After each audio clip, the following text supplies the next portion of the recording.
Mr. President and colleagues, I would like to thank Mr. Jensen for bringing forward many challenging issues related to copyright in this fast-changing AI environment. What we are discussing today is not theoretical. It is shaping the way creators work, how people are represented, and how trust becomes built or lost online. And it is already happening in many ways that people cannot see and have no control over. Artists and creators are seeing their work used to train AI systems, often without their knowledge, without their consent, and without compensation. In some cases, their life's work is being used, and all they are left with is a sense that something personal has been taken with no way to get it back. We hear this clearly in Canada. Our arts and culture sector has raised this time and time again, that their work is being used to train AI systems, and often without their knowledge. And at the same time, they are being asked to compete with the outputs of these very systems. That is the tension at the heart of this report. As Mr. Jensen concludes in his report, AI could pose an existential threat to Europe's creative sector and European culture as a whole, particularly if we do not get this balance right, and as current legislative tools struggle to keep pace. I believe that the same conclusions could apply to Canada, and I would like to offer a Canadian perspective on them. The Canadian Copyright Act stems from our two legal traditions, the United Kingdom's common law and France's civil law. But, like in Europe, it is grounded in a core principle, that creative work is tied to a human author.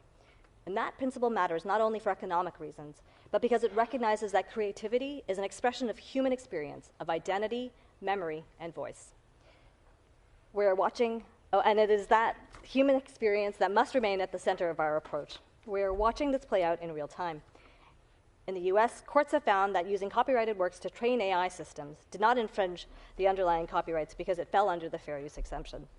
The result could be different in Canada, since our fair dealing exception differs from fair use, and the criterion of the transformative nature of AI, referred to by the US courts, does not apply.